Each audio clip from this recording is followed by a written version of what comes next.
Okay, welcome back to another video. In this video, we're going to be doing a review on the Loewe We Pro. This is a new speaker just released. I had this on pre-order. This has been supposedly made in partnership with Kylian Mbappé. You can see it's got his initials here on the passive radiator. They say partnered with, I mean, obviously they've just kind of stuck his initials on it. But it's cool. You know, people are probably going to ask what that stands for, and you get to yap about it, so that's quite cool, I suppose. Obviously the main thing here is we want to know how it actually sounds as a speaker. There's no point having footballers' initials on them unless they're actually worth listening to and owning. So yeah, I'll take you around it a bit. We'll go through the specs, we'll listen to the sound, and I'll let you know what I think. So it does retail for £255. We're going to start with that. It's available in 3 different colours.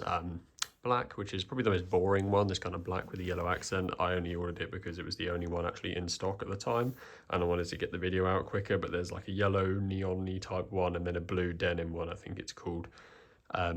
So yeah, they're very nice, vivid colours. I probably would have had the blue one if I could have chosen, but I think that was on back order for a couple of weeks. But yeah, it's kind of got a similar size and shape to the JBL Extreme 4. And that's going to be like a common theme for this video, really, because that is the perfect competitor to this. They are quite similar in a lot of ways. In price point as well, obviously. This is slightly cheaper, though. So yeah, I'll take you around it. We've obviously got these 2 passive radiators. Quite nice material. This is like textured with his initials all over it. But it just lets you know the model number, where it was in. It says designed in Germany, assembled in China, stuff like that. Kind of the same thing on the other side. On the top, we've got power button. That's for the Bluetooth or the true wireless pairing, which we'll talk about a bit later on. And then you've got bass and treble sliders. So this is cool. This is like a touch little pad here. So this is just the volume. But then if you click bass, you have, this is effectively your equalizer kind of built into the top. This is really nice. So this is bass. I'm going to have it on the middle so that the bass and the treble are both in the middle, so that we've got, you know, the speaker as it comes out the box. So yeah, you can change the volume or the bass or the treble. So that's really cool, because it does mean you don't have to mess around inside any apps. You can just drag it from the top, and that works quite nicely as well. I was kind of worried when I saw it that it was going to be really fiddly and not work half the time. I haven't really tested it with any water on it or anything like that, but yeah, hopefully it's not too bad. Round the bottom, actually, we've got a USB-C for charging and an aux, which is quite exciting. Speakers seem to be dropping those nowadays, so it's nice that this one's retaining it. Slightly weird that it's on the bottom, because it does mean you have to kind of, you know, kind of lay on its side to actually charge it, but not the end of the world, I suppose. It does come with a strap as well in the box, which you can attach to either side here, so you can wear it on your shoulder if that's what you're into. Yeah, spec wise then, this has got an 100-watt output for the for music, which is quite impressive considering the size. 24-hour battery playtime, which is very nice, and it only takes 2 hours to charge with its USB-C fast charging, so that's really good. It can also be used as a power bank to charge other devices, as most of these speakers can nowadays, but still great to have it. The frequency response is 50 Hz to 20 kHz. So kind of on the pretty average side of things there. Maybe not so great on the lower end, starting at 50. I think we've seen I think the JBL Extreme goes down to, I can't remember if it's 40 or 20 now. Either way, it's definitely lower than this. So yeah, that's maybe something to take into account. The Bluetooth version, 5.3, so that's, you know, newest version out there. Great to have. IPX7 waterproof resistance as well, so waterproof and drop resistance with that, meaning that you don't have to worry about this being outside and getting rained on or dropping it on the floor. It should be completely fine, which is obviously important for a portable Bluetooth speaker. Yeah, the true wireless pairing can pair with up to 14 speakers, so not the kind of standard 100 that you'd get from the JBL offerings or the Auracast stuff, but 14 is probably more reasonable anyway. You're probably still never going to actually pair this with 14 others, so probably not too bad. This does actually say that it's got a built-in mic as well, so you can, it does say you can use for like conferences and stuff like that. You can use it for calls, and obviously with that aux port as well, just makes it that much better for using with other audio devices, so that's really good.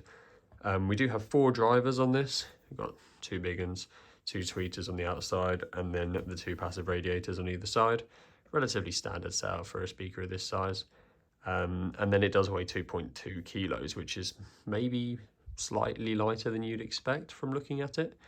You maybe expect it to be more like 3 or 4, but yeah, that does mean it's quite easy to carry around, especially if you were using the shoulder strap. You shouldn't have too many problems with your shoulders being hurt. I'd like to position the camera so that you can see the passive radiator moving, but obviously that means the speaker won't be pointed towards the camera, and people do tend to get annoyed about that. So I'll have it pointing directly at the camera. I might move it halfway through just to kind of show you them moving, but this is going to be playing royalty at 80% volume.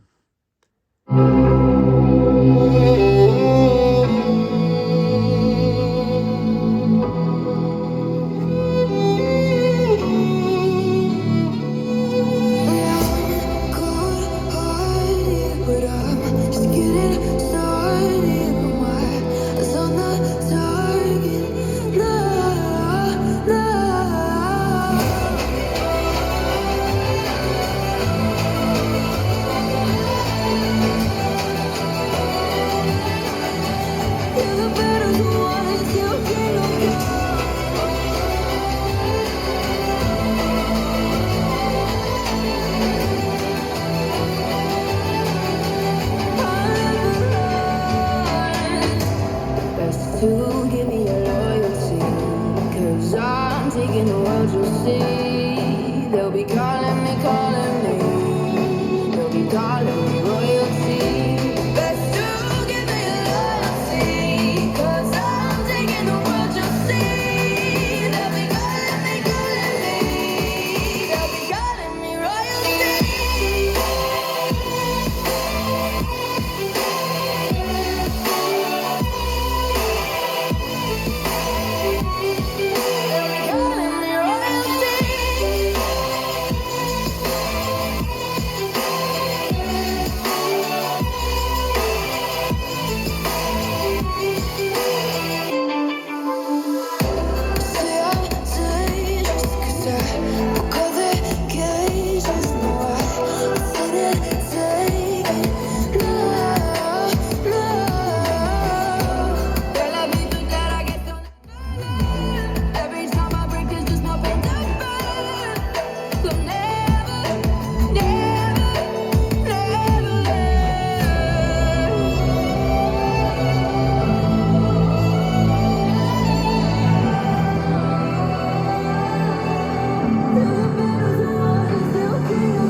Cool. Okay, so sound test over.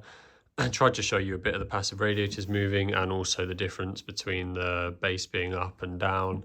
Hopefully that came across on camera. It was slightly fiddly there because I was trying to look through my camera lens rather than over the phone, which I probably should have done, but it is quite a good system. I do really like it. Also had the decibel meter on. It did peak at about 100, which is quite impressive. I know it's right next to it, but for 80% volume and a speaker of this price as well, that is definitely an impressive number to get to. It's louder than you'd expect, definitely, from looking at it. I think sound quality wise, it's not quite at the level the Extreme 4 is at. I think you can tell it struggles slightly in the lower frequency area where that 50 hertz is coming in.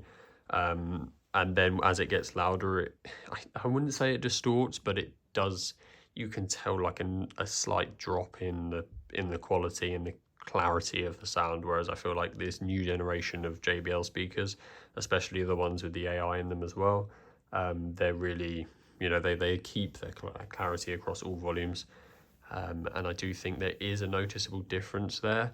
However, this is cheaper than the Extreme 4, and it is more unique. You've got the bass stuff on the top, which is, depending on how you listen to your music, could be a game changer for you, not having to go into the equalizer of your phone all the time. because you know, if a song that comes on that you want extra bass for, you can turn it up and then you can just turn it down for the next song. It's really kind of great to use on the go. I think more speakers should do that. I really like that feature. So yeah, kind of depending on your usage, this might be better to pick up than the JBL, but if you're looking for raw sound quality and raw bass, the JBL is stronger overall. But you know, it's you know, this company isn't known for making speakers at all. They've only made a couple We Hear 1 and 2s before. Nothing crazy. You know, comparing it, the fact that we're even sitting here comparing it to a JBL is impressive, seeing as they're backed by, you know, yeah, multiple other companies and they do it professionally and everything. So the fact we're even sitting here comparing it is impressive. But yeah, I think if you've got the extra slight bit of cash to spend, the better speaker is the Extreme, but this isn't a bad option at all. And it's got a slightly more unique design. So let me know what you think. Post your comments, questions, comments, anything down below, and I'll try and reply to you all.